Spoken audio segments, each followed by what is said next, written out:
Assalamualaikum warahmatullahi wabarakatuh. Pada kali ini kita akan melaksanakan pembahasan soal yang hubungannya sama elektronika otomasi industri, ketenaga listrikan, dan juga soal lain yang berhubungan, bisa untuk PPG, ujian semester, ujian persiapan lamaran kerja, dan ujian-ujian yang lainnya.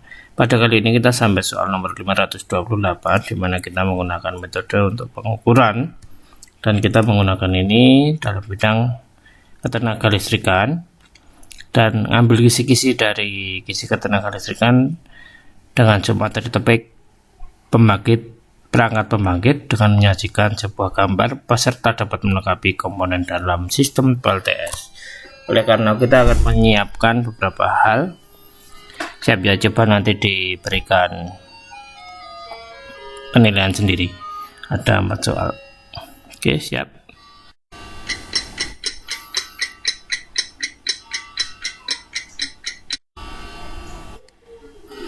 Soal pertama, bagian dari PLTS yang berfungsi untuk menjadikan peralatan listrik rumah tangga yang sebelumnya menggunakan sumber PLN dapat disuplai oleh PLTS adalah A. Baterai, B. Solar panel, C. Inverter, D. Charge controller, E. Sinar matahari.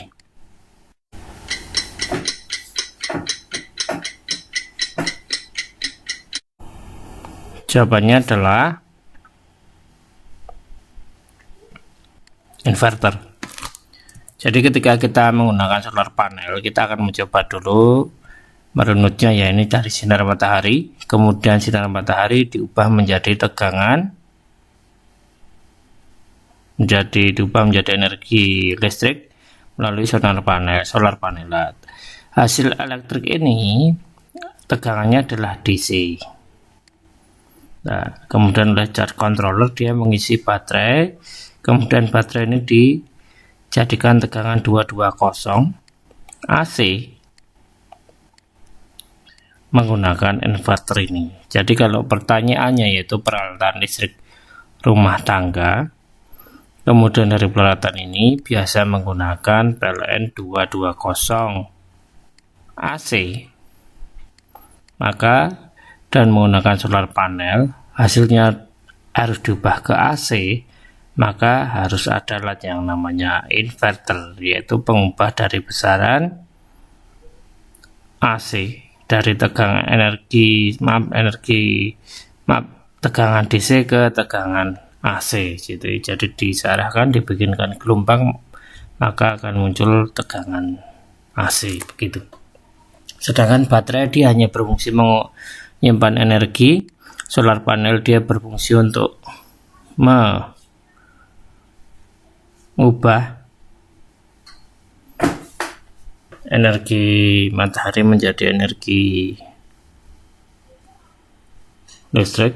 Ini inverter jawabannya. Charge control dia charge itu mengisi, controller itu controller atau pengendali pengisi ke baterai, sedangkan sinar matahari sebagai penyedia.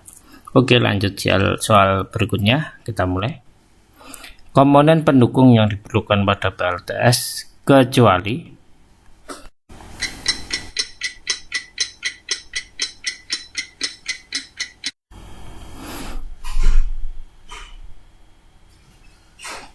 jawabannya adalah C. Rectifier begitu. Inverter ini dibutuhkan ya, fuse dibutuhkan, kabel dibutuhkan, penyangga panel dibutuhkan, kayak ini pendukung. Tapi ketika rectifier dia tidak dibutuhkan. Kenapa? Karena rectifier tidak adanya yang mengubah. Rectifier ini adalah pengubah dari arus AC ke DC. Sementara di sini sudah ada arus DC mau diubah ke AC, sehingga rectifier tidak dibutuhkan. Sebenarnya yang disebut komponen pendukung yang paling pas itu adalah penyangga panel gitu. Ini sebagai penyangga karena panel ini biasanya memang ada penyangganya supaya bisa diarahkan atau dipasang pada suatu tempat atau tiang gitu. Yang ini adalah komponen utama, yaitu inverter, kemudian ada inverter ini, kemudian ada baterai DC power, kemudian ada charge controller, panel suryanya gitu. Fuse ini biasanya juga ada karena sebagai pengaman, sehingga ketika terjadi hubungan singkat nanti akan memutuskan aliran listrik. Oke, kita lanjut soal berikutnya. Pada pembangkit listrik energi surya terjadi perubahan listrik dari A. Arus searah DC menjadi arus bolak-balik, B. Arus bolak-balik menjadi arus searah, C. Arus seri menjadi arus paralel, D. Arus paralel menjadi arus seri, E. Arus induksi.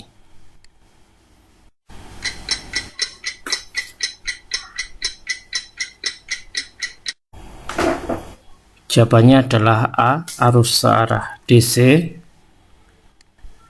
menjadi arus bolak-balik AC. Kenapa? Karena di dalam sel surya ini terdapat keluaran dari sini adalah tegangannya DC. Untuk diubah menjadi AC, maka butuh alat yang namanya inverter, jadi mengubah DC menjadi AC. Karena apa?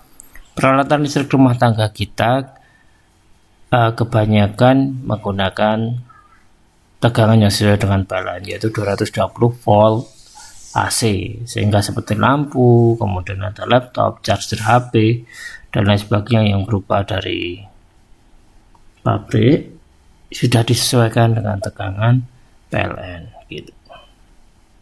Oke, lanjut soal berikutnya. 528D. Yang merupakan kekurangan dari suatu pembangkit listrik tenaga surya adalah A. Mudah didapatkan, B. Komponennya murah, C. Energi yang dihasilkan dapat disimpan, D. Komponennya mahal, E. Energi yang didapatkan tidak stabil.